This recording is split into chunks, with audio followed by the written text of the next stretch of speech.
Hey everyone, welcome back to the Sports Psych Show. Thanks so much for joining me. Now, today I'm delighted to welcome pain physiotherapist and pain coach Richmond Stace. Richmond, welcome to the Sports Psych Show. Hi, yeah, thanks. Good to be here. It's great to have you on, and we're going to be talking about something that absolutely fascinates me, the psychology of pain. But before we put more meat on the bone there, before we get into the science and the psychology behind pain, why don't you introduce yourself to the Sports Psych Show audience, because you've got quite an interesting background. Why don't you take us back to the beginning? Righty-ho, yeah, no, I'll keep it fairly short because it is quite lengthy. It all began as a nurse. I trained as a nurse. Which I sort of fell into after, a few, let's say, unusual jobs, which actually I look back on quite fondly.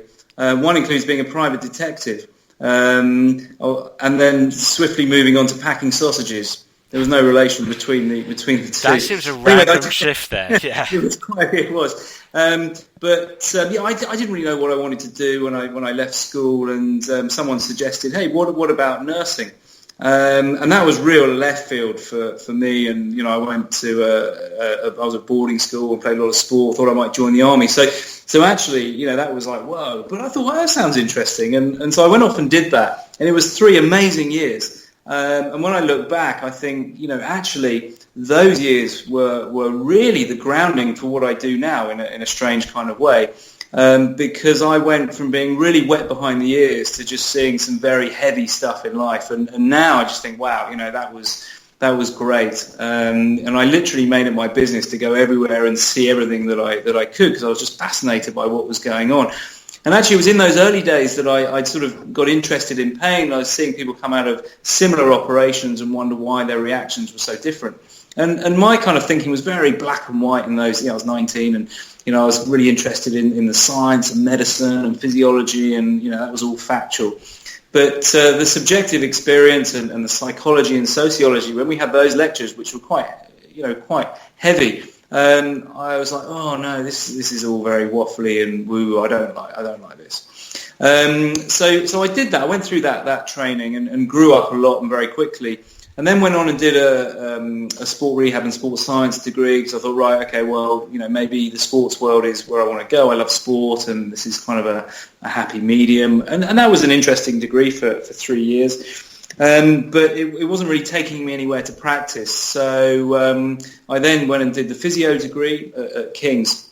And the highlight of that really was Mick Thacker giving the lectures on pain, and that was the first time that something had really grabbed me, and I thought, this is it. And I can still remember the moments of talking with him after that particular lecture series.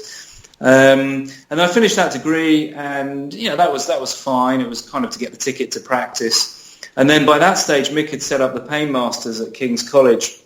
And I just knew that was what had to happen. So, as you do, various sacrifices. Fourth university, fourth university, many years. I must love the academic world. It's a glutton for punishment. And then got stuck into that. And that was, at that point, I was thinking, right, okay, well, look, this is a massive problem. Pain is a massive problem, and even without knowing the figures that I do now. And really getting this sense that with this understanding of what pain is and how it affects people and all these different influences, we can really do something here and make an impact. And since then, that was in the early 2000s. Since then, that's been my main purpose and thrust. And I set up the clinic, which is really about one-to-one work. And then I was working with a patient in 2015. And she came along with CRPS, and she did very well. And she then started to say, well, is there something we can do here? Can we set something up? And so we came up with the whole Understand Pain, or is Understanding Pain at that point. We shortened it. And we set up various events and got it going, and then we toyed, is it going to be a charity, and all the red tape. So in the end, about a year and a half, 2 years ago, settled on the idea of a social enterprise. And in the last 6 months, then I've been putting huge efforts into that, trying to take it forward. And the whole purpose of Understand Pain is exactly that, to help society move on by understanding really what pain is and what we can do to improve our lives. because the costs are absolutely phenomenal across the globe, and then you've got the immeasurable suffering as well.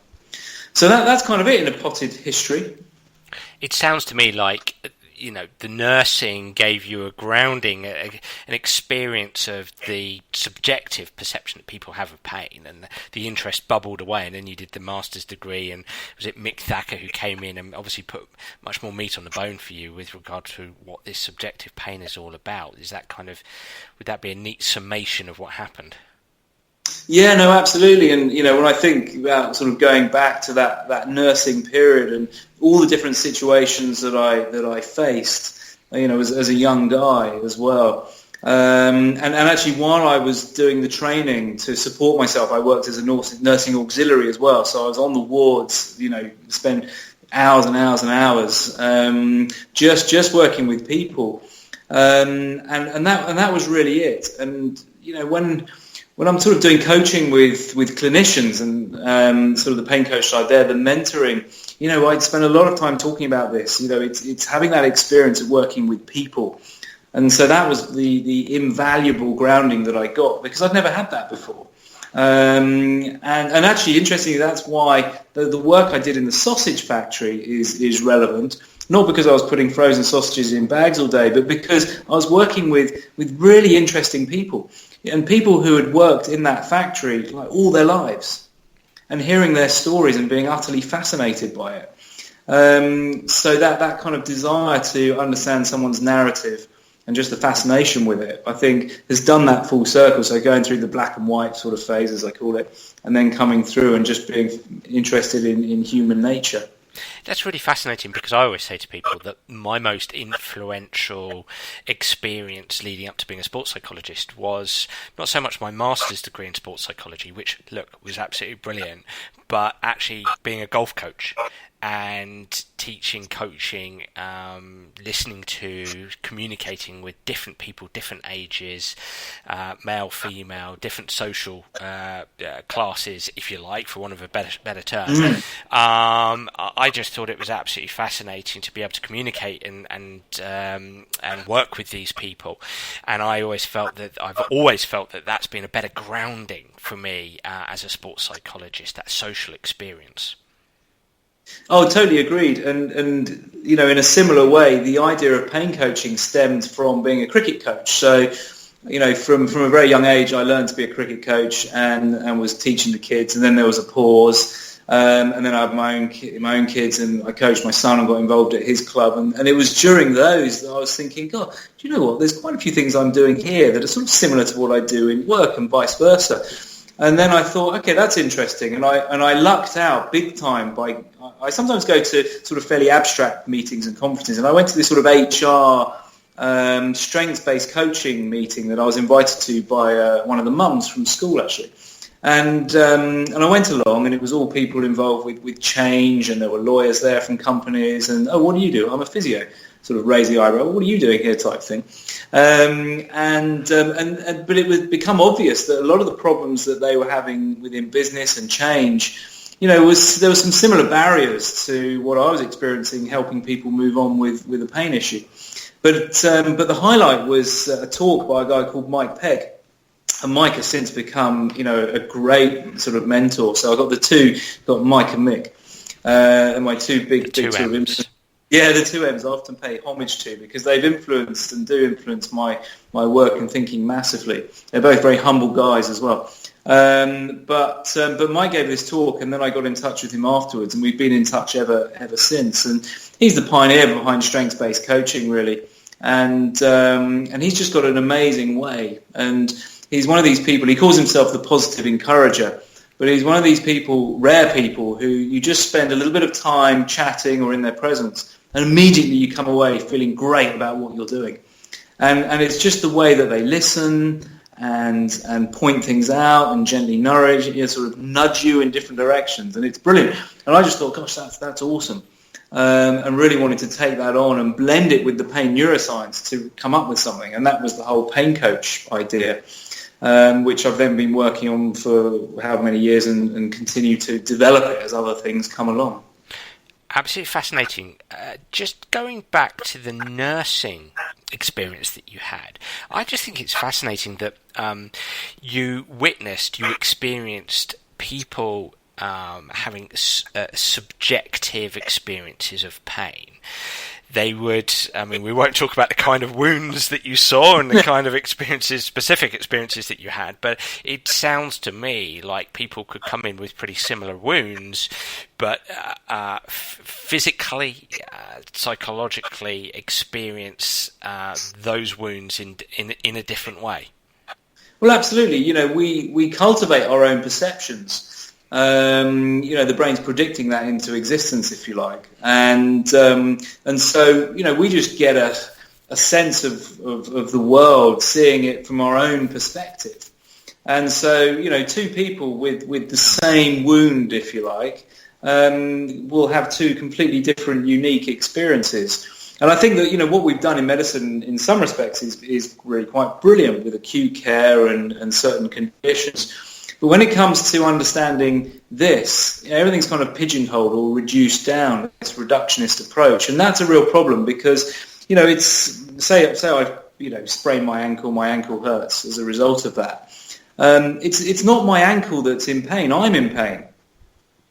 And if my thought process is very much, oh my God, it's a disaster, I'm not going to be able to kick a ball for, you know, running into some football analogies, I'm going to kick a ball for 6 weeks, and what's going to happen to my place in the team?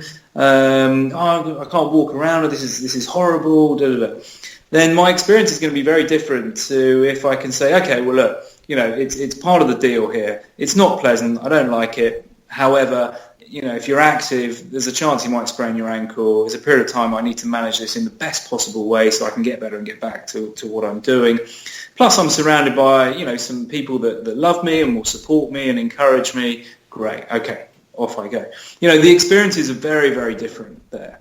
And actually, when I'm talking, lecturing, I sort of give a similar example of someone's walking down the road and it's a beautiful sunny day and they're in love, and they're thinking about the person they love, and they're eating an ice cream, and then they put their foot down a hole and sprain their ankle.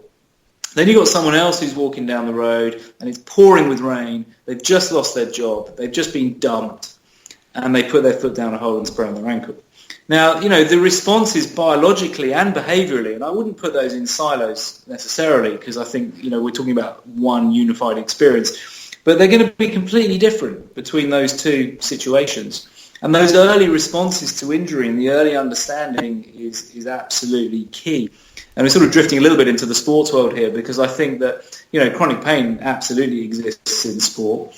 And it's usually addressed with the same model that an acute injury is addressed with, same as in society. You know, often that kind of biomedical model is applied.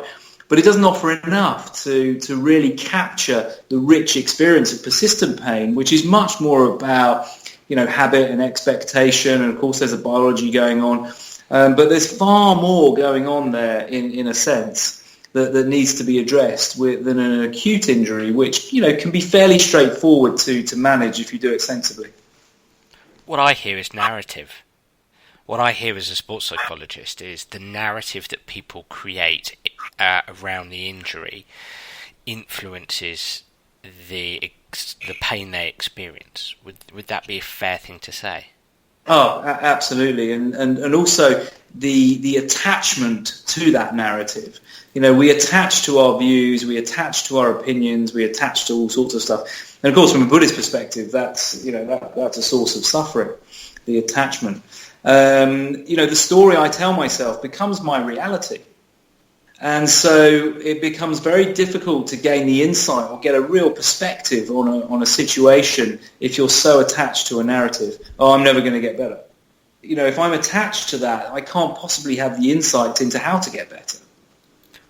When you say attachment, are you alluding to emotion there, the emotion you put into the narrative?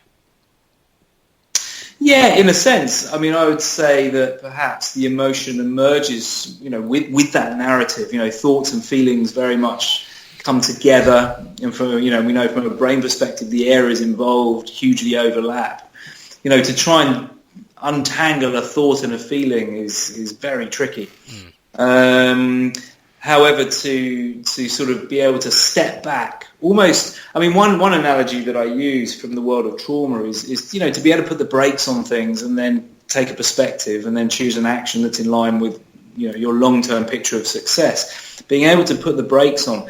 And that's very early stuff that I would teach someone, and often it is by gaining insight or using the breath, for example, getting the parasympathetic going, or having a mantra, or whatever's going to work for that person. You work through different tools and see what they can use that just allows them to step back a little bit and kind of go, whoa, okay, this is what's happening. This is really what's happening, as opposed to what I'm telling myself is happening. I mean, sometimes they're similar, but they don't have to be. And I think when we get more emotionally involved, less so.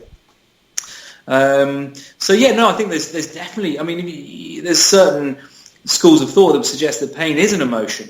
And I agree with that to a degree.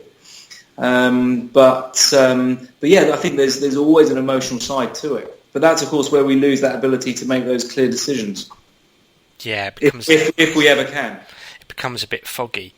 So stripping it back without getting reductionist, as you kind of mentioned, and actually coming in from a holism point of view here.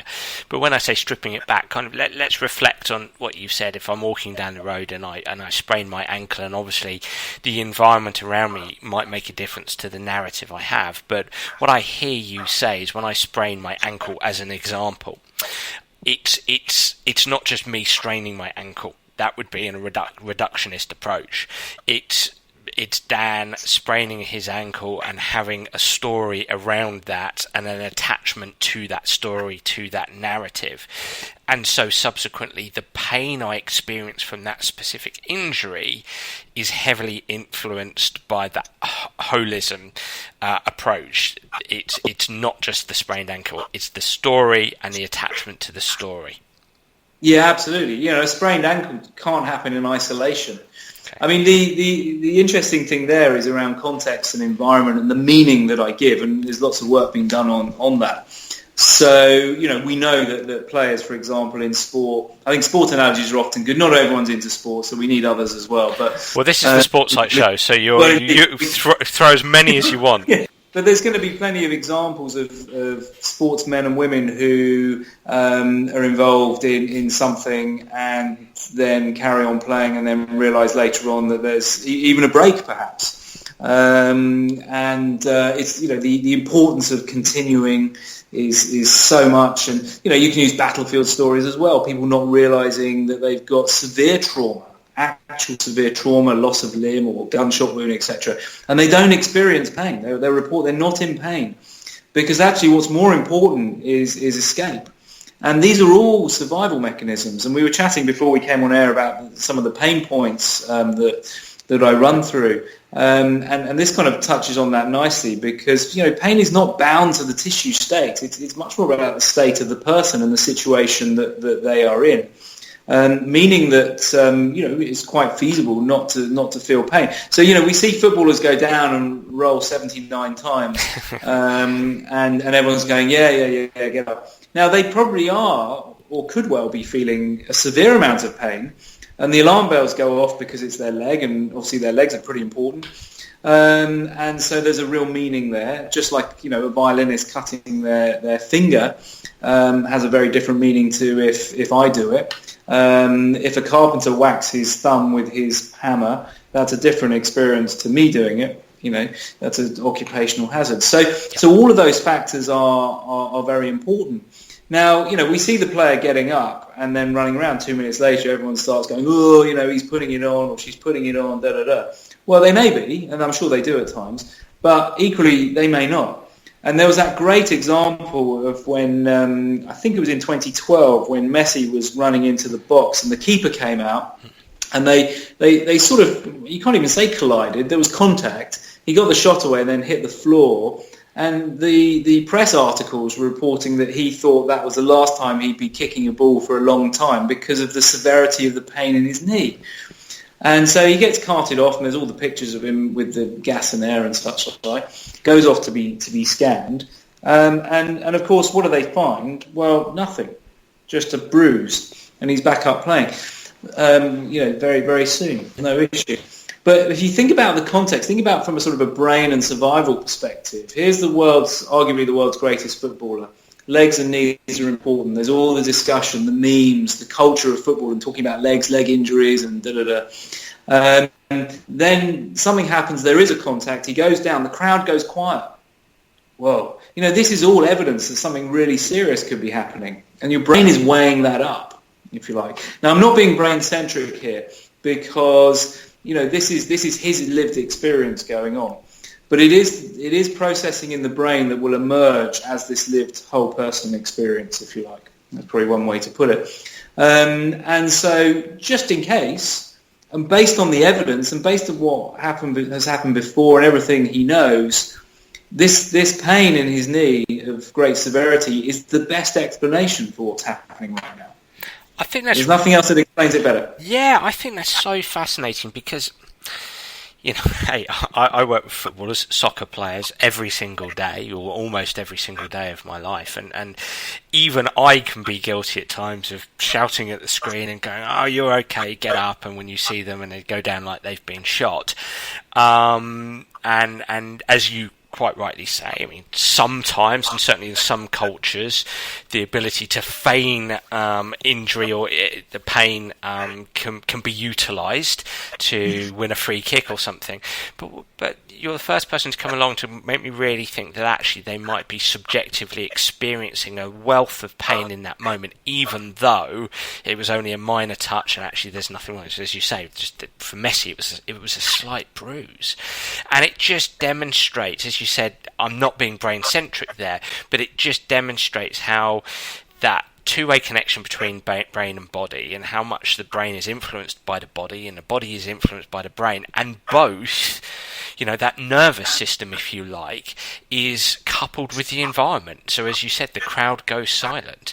Messi's nervous system is computing that straight away, and is computing that as, oh wow, something really bad has happened here, and it's happening in a blink of an eye, in a millisecond, because there's so much meaning attached to, this is my career, this could be over, or this could be put on hold for months.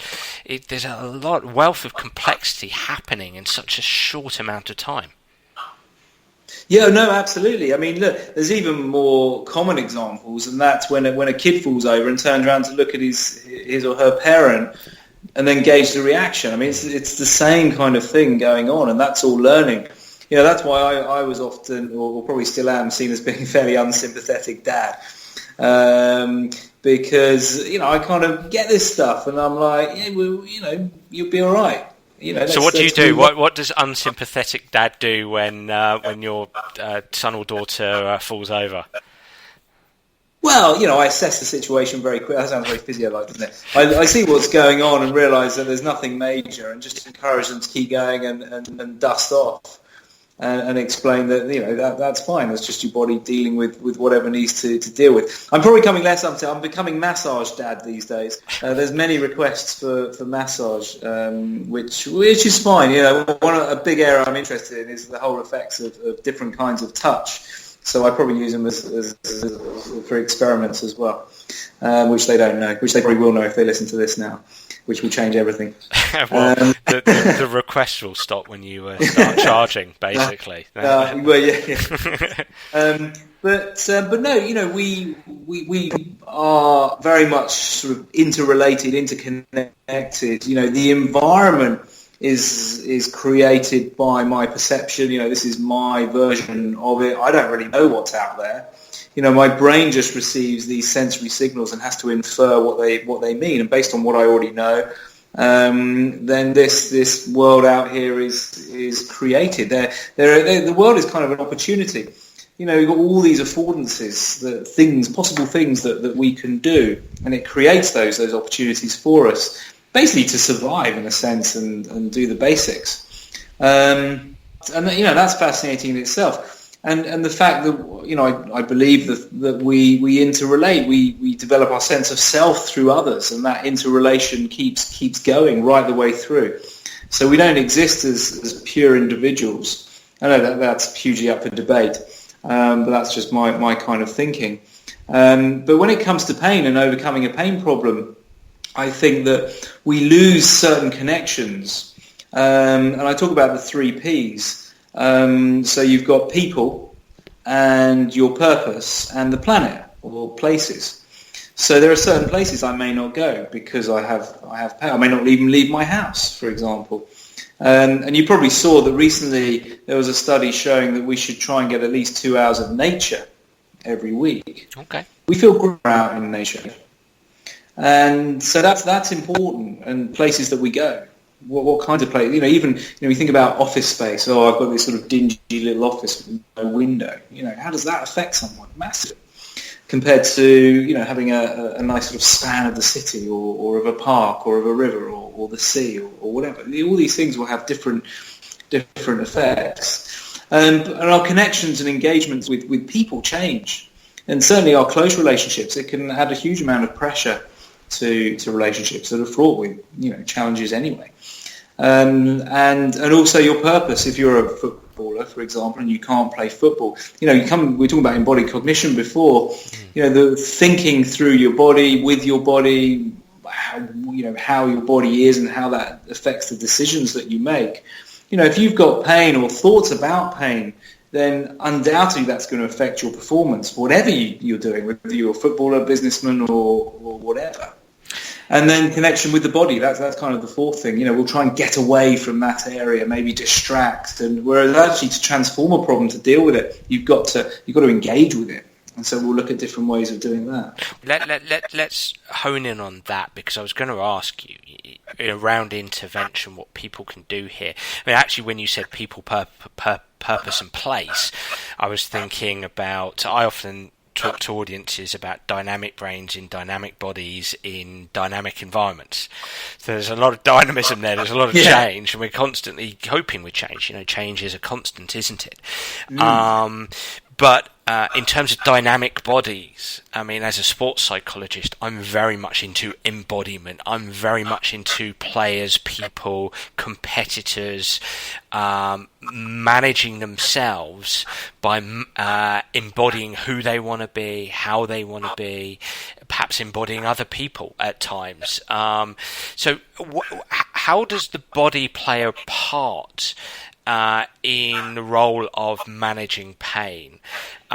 Really interesting what you said there in terms of rather than displacing your focus or putting your focus elsewhere, actually honing in on the area of pain, which is kind of how I understood that. I might be incorrect. So talk to me a bit about the body in terms of embodiment and management of pain.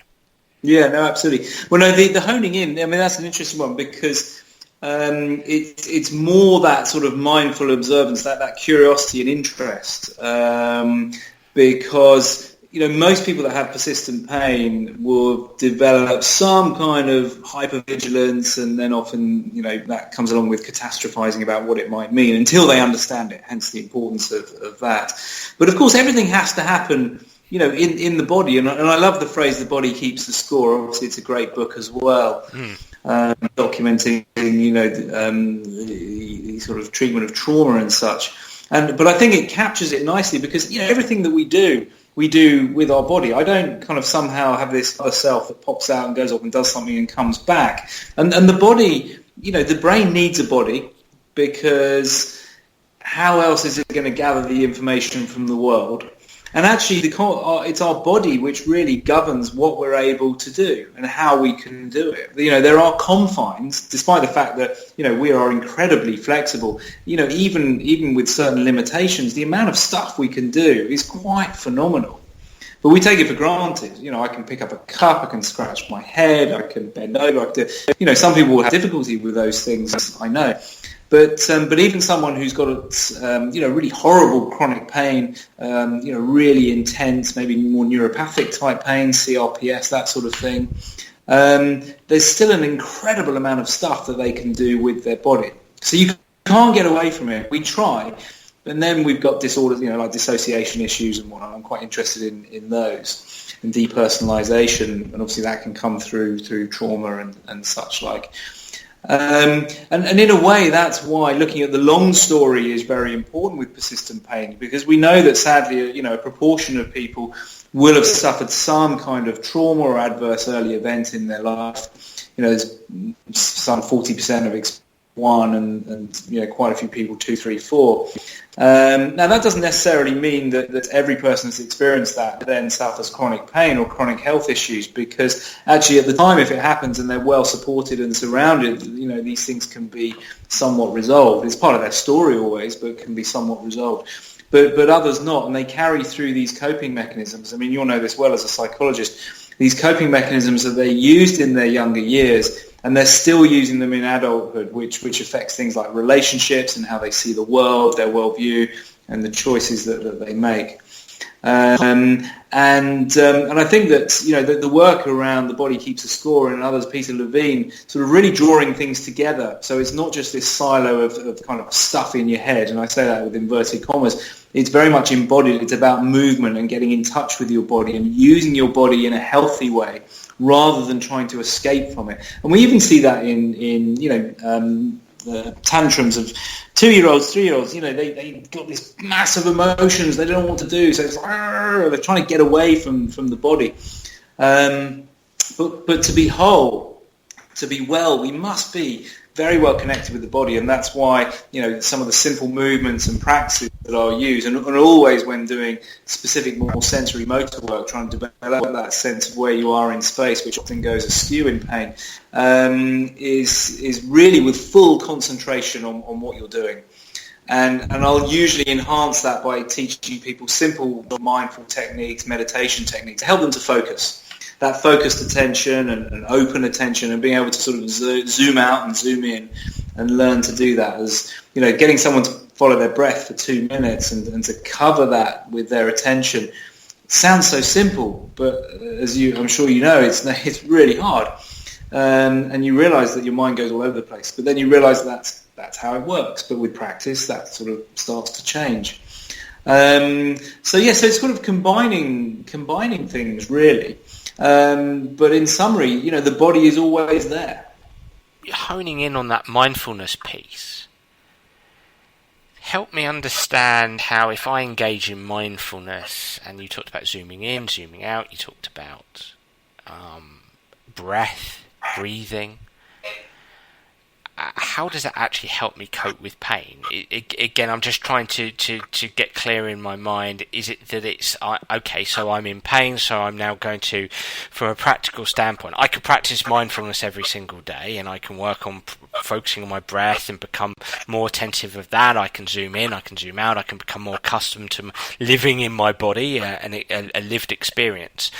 When I experience pain, do I utilize that skill that I've now acquired or I'm developing to be able to help me to manage the pain? Because I'll stop focusing too much on the pain and I can start focusing on the breath. Is that what you're saying?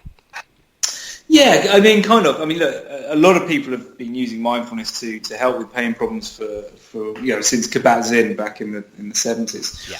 And I don't see it as a standalone thing. I see it very much as just part of what you're doing. It's develop certain skills, more to gain insight really into your own experience. Having said that, though, I think the problem with mindfulness, just as an aside, is because it's now everywhere, and bookshops, their shelves are groaning under the weight of another mindfulness batch of books that have come out. Everyone's writing about it, but it's kind of really moved away from the essence of what it is. Because actually, as I'm sure you know, it's not about getting anything or fixing anything.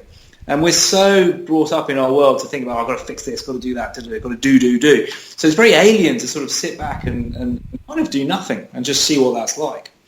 And so the mindfulness that I'm talking about is that, gaining insight into your own experiences, learning about yourself, your own mind. And, there's some pretty dark stuff that comes up sometimes, no, always. It's not easy. It's not about relaxing, but having said that, it can be extremely relaxing, particularly when you're using the breath. So, there's sort of 2 or 3 main sort of breath exercises I use. I use something like the 5-5 breathing, which we know will get the parasympathetic going. But prior to that, I would have explained to someone, look, this persistent pain state is just part of this ongoing protect. You've been in this survive state a lot. So then you'll talk a bit about fright and flight, and most people have heard of that, and if not, you explain that. And talk about you can either be in this state of protect, or you can be in a state of kind of wellness or health or flow or energized, or whatever term is suitable there.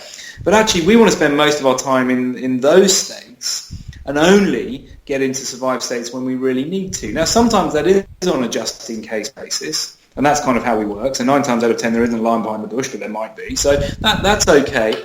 But someone with persistent pain will really have lost that ability to discriminate between what is really dangerous, what might be dangerous, and what isn't. It's all kind of blurred together. So chairs become threatening, for example. So someone walk into a restaurant, I can't sit anywhere here. Chairs are now dangerous. Well, of course, chairs aren't dangerous. But this is the way that we're responding, and not on purpose. Remember, most of this is subconscious. This is subconscious biology in the dark, not necessarily thinking. Although, of course, our expectations about what could happen do feed what happens next. So the mindfulness will allow you to start gaining insight into that.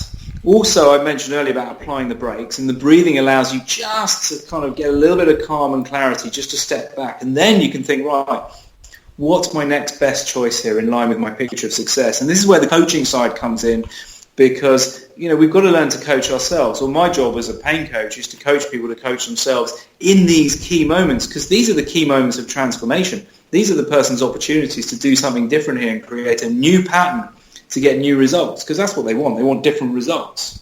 You keep doing the same thing, you get the same results. We want something different here. I want my life to be better. Okay, what can I do that makes things better? And start to understand that certain thought processes that are very much embodied are leading to certain decisions which are just leading to more suffering. So the first, second arrow in the Buddhist literature is always quite useful. The first arrow being the pain that you feel, the second arrow being the suffering caused by the way you're thinking about that pain. And a lot of the work is done with that second arrow, and a lot of the reduction of suffering. But having said that, using things like the breathing and mindfulness, does that alter someone's perception of pain and their actual experience of pain? Yes, it often does. Yeah. But it's difficult not to go into it thinking, God, I hope this is really going to help my pain. But actually, I encourage people to try not to do that, because then you're trying to be somewhere else where you're not. And that, again, is a cause of suffering. It's really interesting what you're saying, because it's striving to let's focus again in on this narrative around mindfulness. What I hear you say is the challenge we've got increasingly as the bookshelves bear the weight of mindfulness books is it's becoming very self-helpy. It's very much I've got to do mindfulness. I've got to do mindfulness. I've got to and with the goal, an objective of self-improvement. And therein lies a problem. So what you're trying to do as a pain physiotherapist, as a pain coach, is say, well, here's this tool, here's this technique, here's this holistic tool that you can utilize. But I want this to be, it sounds to me like you're kind of saying, well, I want this to be a part of your life rather than we're going to use this for the end goal of you reducing your pain. Yeah, no, absolutely. And I think, again, looking at the trauma field, one of the aims is to put the brakes on and then offer a range of choices. And when that person first comes along, they do have some choices, but they're usually quite limited. It might just be, I'll take a painkiller, I'll go to bed, I'll avoid certain things, I'll behave in a particular way. And what those choices are doing are leading to certain results and consequences which are causing suffering.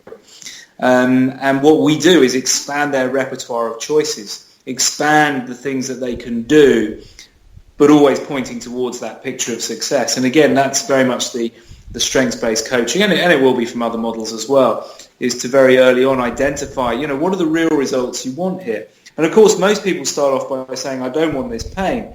And I empathise with that, and I'm compassionate towards that. But the problem with that is that to not have pain, it means you have to have pain. So the focus comes back on the pain. And what I've realised over the years of working with people is that the more you focus on the pain, the more you get sucked into the reductionism and worse the outcomes. The more you focus on what that person wants to do in their life and the steps to take each day to get there, the better they do. And it's also a lot more interesting. Really, what I find interesting is it has enormous parallels in many respects in terms of what I'm trying to do to help someone become a better competitor within their sport.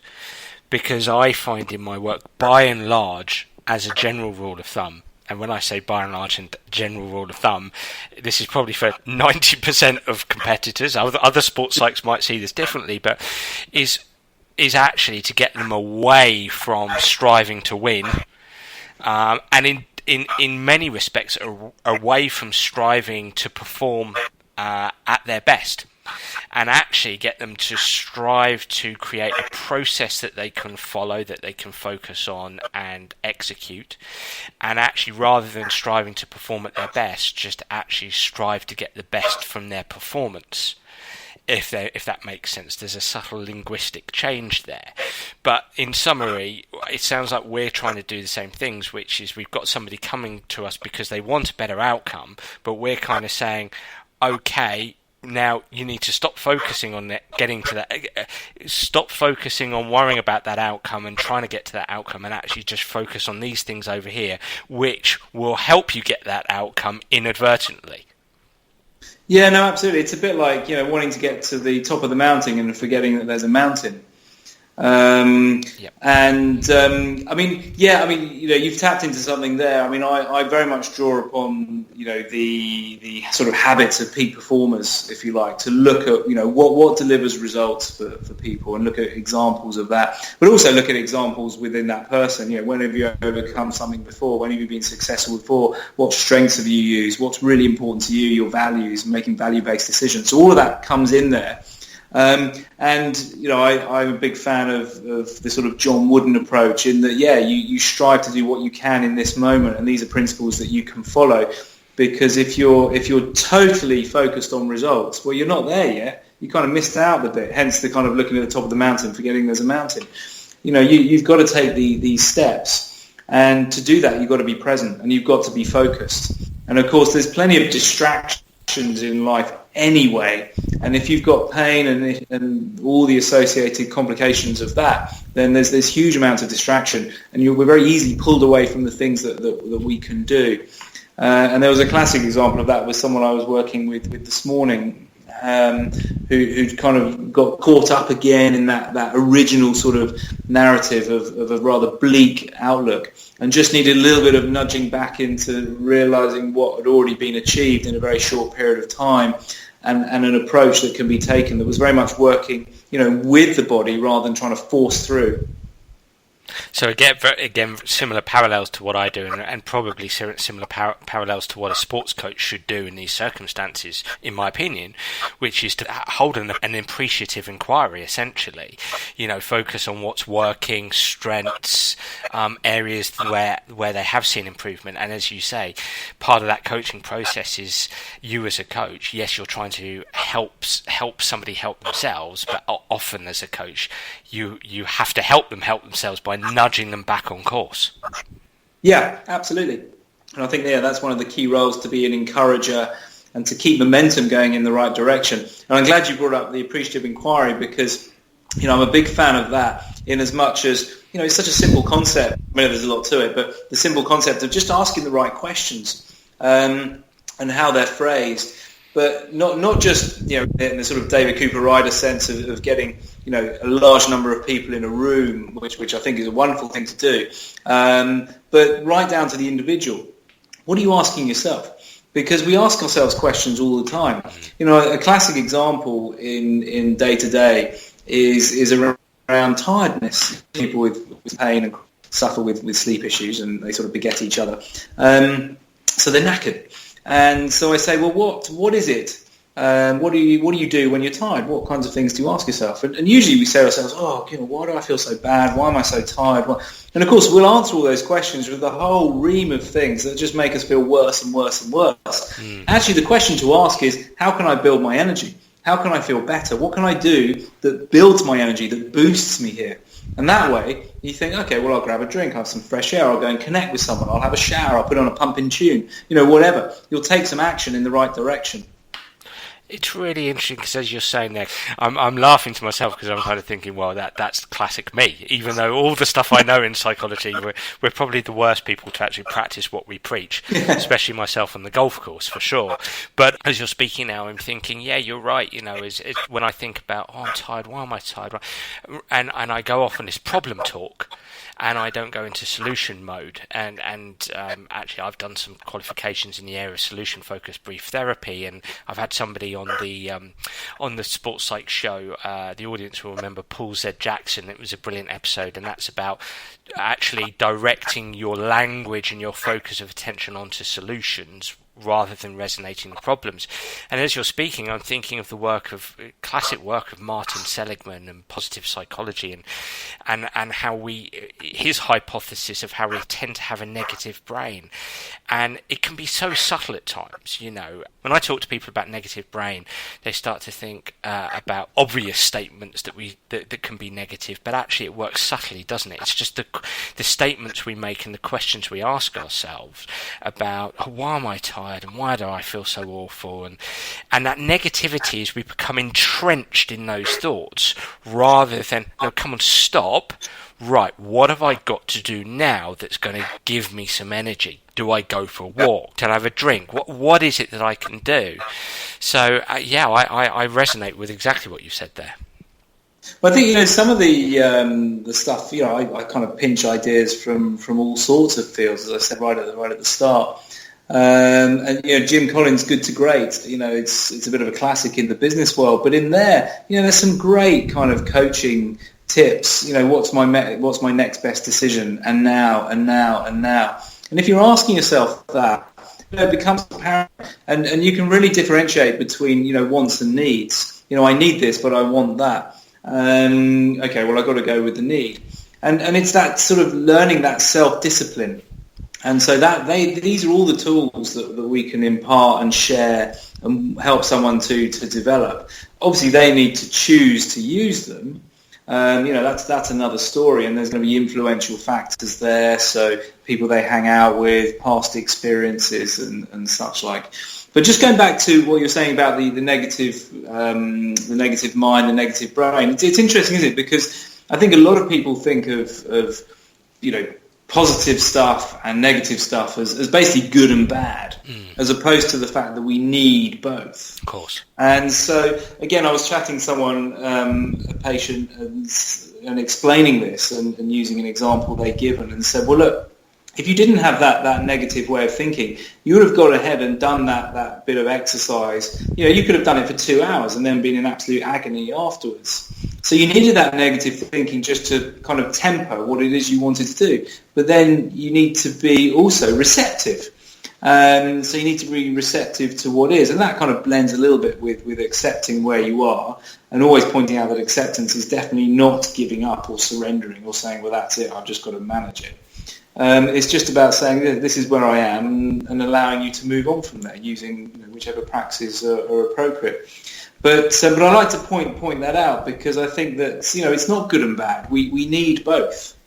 But of course, if it's predominantly negative and pessimistic, and that's the approach that's taken, you know, maybe genetics, past experiences, learning, all of that, which feeds into that, then you know, you may end up suffering more than if you could shuffle along that spectrum a little bit. You know, your outlook. And I think, you know, the work of Richard Davidson, for example, sort of showed that, you know, although we're not going to go from one end of a spectrum to another, we can shuffle along with certain practices. And as you said earlier on, you know, we're designed to change. You know, nothing is permanent. Again, impermanence being a Buddhist tenet, which I'm a big fan of. Things are always changing. Which direction do you want to go in?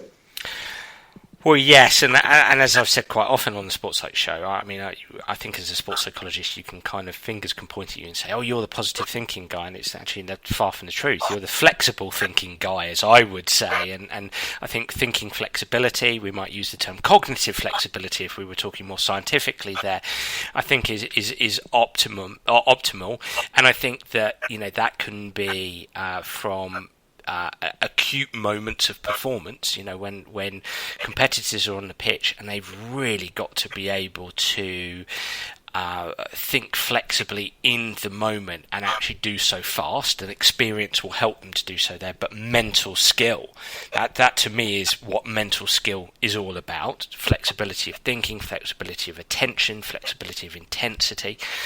But coming back to the pain piece, or more, in general, from hour to hour, moment to moment, hour to hour, it's having the capacity to think flexibly. And as you alluded to there, you've obviously got clients where you've had conversations around, well, actually, that negative thinking there, when you're actually reflecting on what you shouldn't be doing, or moments of weakness, or whatever it might be, they serve a purpose. They're useful. They're useful from an evolutionary perspective, but they're actually useful to help you go from point A to B.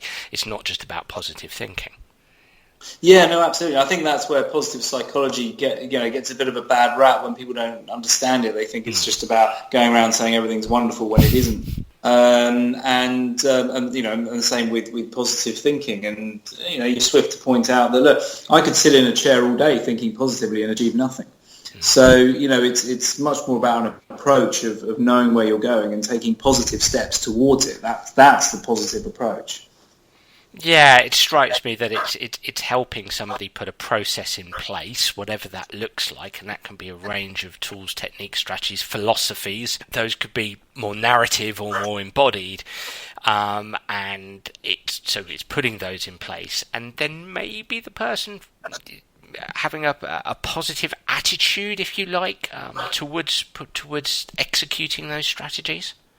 Yeah, no, I think so. I think that that would do with hope, and of course, a lot of people who come along have already tried, many different things, often very sort of medically orientated. Of course, only offers very limited. I mean, it doesn't really offer you a way forward. It's just sort of perhaps management of symptoms. In my view, to get better, to improve your life, is an active or proactive process. So you've got to have this sense that you can do it. So again, from the outset, we very much focus on what you can do. I can't go out for dinner. Well, could you go and sit in a cafe for 10 minutes with a friend and have a coffee? Well, I could do that. Okay, well, let's start with that and then build on it. So, and looking at lots of different examples of what people can do and how they can build on those things. But if that person just is no at every stop, then obviously they're not going to get the results that they want. So it takes a degree of that understanding, trust and courage and perseverance and self-compassion, which we haven't touched on yet, I don't think. But to be able to learn to look after them. Yeah, and I think you mentioned self-compassion there, and look, just to finish off here, I mean, I'd like to. You've got a really interesting, and I'd push anybody, and we'll talk about this at the end, but I'd push anybody to read your 6 blogs on your 6 pain points. But that final blog, which is entitled "There's no quick fix for persistent pain, but you can understand your pain and move on to a fulfilling life." I'm kind of guessing that encompasses everything that we've spoken about. And having self-compassion, but that also incorporates sort of acceptance of, look, there's no quick fix here. This isn't about going and seeing Richmond and suddenly he's going to sprinkle magic dust on me and there's no pain whatsoever. It's an acceptance that pain is there, but there's tools and techniques and ways to manage myself through this. Some pain may be there, but I can learn how to deal with it and still have that fulfilling life. Yeah, no, absolutely, and a lot of that is by actually living and re-engaging with what's important to you and with the people that are important to you. And that's going back to the 3 Ps, and doing that kind of work. Now, some people will come along with a pain problem, and I would think, yes, okay, your pain can actually get a lot better. May even go. That doesn't mean that later on we don't feel things, because let's face it, if you've had some kind of pain problem or an injury and then years later you've got a cold or you're a bit under the weather, you often feel it, you get an echo of it. That's how we work, and I'll often point that out to people. And then some people will have a condition which features pain, so they are going to be experiencing pain in their life at certain points, but it's being able to step back from that and see that on some occasions there might be this peak of intensity, But a lot of times it's a lot lower than that, and then there's another lot of times where they're not actually in pain, they're doing something else, rather than being attached to the narrative of I'm in constant pain, because we can't be in constant anything. Because, going back to your dynamics, there's always change afoot. No matter how you're feeling right now, it will change. Whether you're feeling good or not, it will change. So again, gaining that insight. And leading a fulfilling life just means that you're able to engage in stuff that's important to you. And I always think that we can do that. We can choose to do that. I'm not saying these things are necessarily easy either. Some people think, it's all right for you, say this. But actually, it's a real challenge. This is one of the greatest challenges, if not, the greatest challenge that individual is faced in their life. But I genuinely believe that with the right understanding in place and the right tools, they can move forward in a desirable direction. Well, it makes it more of a choice, doesn't it? It makes it more of a choice. It does. I think the word choice is interesting because, the whole debate around free will and thoughts just pop in. We don't choose certain thoughts. My pain might flare up. I'm not choosing for that to happen. What I can choose to do is to use my practices, and I can choose to try and think about it in a particular way. And so I sometimes use the analogy of the preparation that people would use in very intense situations. So it might be firefighters, it might be special forces, it might be police, it might be A&E doctors, that kind of real pressure pot situation. It can be sports, and how you prepare outside of those with a range of practices, get skillful so that when that happens, you can roll them out and deal with that situation without thought or great thought. You can just really focus on what must happen. And the same with these pain moments. If you're practicing certain things around breathing and moving and thought processes and how they all come together, and you're practicing those day to day, so you're kind of a proactive program part of that, alongside a whole range of other things like nourishing the body and sensory motor training and general exercise and movement and all the rest of it. But it just means that when those critical moments come, you actually just wheel out your practices rather than just suffer. That makes that person feel much more empowered, because that's a key moment to think, actually, I dealt with that pretty well. Yes, it was painful. Yes, it was challenging. It was really hard. But actually, I dealt with that. Right, moving on.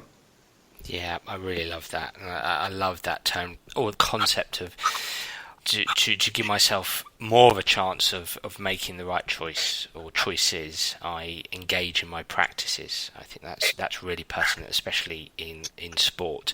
Now, I know that would have tapped the interest of many people out there, and I want to emphasise that I think that there's some brilliant blog posts on your site that I know everybody could learn from. So, how can people get in contact? What is your website? I think you've got a couple, haven't you? And do you use social media? How can people get in contact? Yeah, so I've got the clinic website, which is specialistpainphysio.com. But on that is the blog, or one of the blogs, and I try and write as regularly as I can. Then we've got the understandpain.com website, which is the social enterprise, and the main project there is Up and Run, which is my blend of running ultras. I'm off doing another one tomorrow, and the workshops, and I'm busy trying to look at ways of scaling that to reach as many people as possible, including an online program and various layers of that we'll be bringing in. And I also write on that blog as well. I'm on Twitter at Pain Physio, Instagram at Pain Coach. And if you tap into any of those, you'll then be able to see where the other places are. And I'm pretty active on social media, particularly on Twitter. I've got a profile on LinkedIn as well. That's just my name, Richmond Stace. I'm always happy to connect with people. Well, that's interesting. So watch this space for that online program. Richmond, thank you so much for your time today. I know you're a busy man, so much appreciated. No, not at all. It's been great to chat. Thank you. That's brilliant. Well, everyone, that was Richmond Stace, pain physiotherapist and pain coach.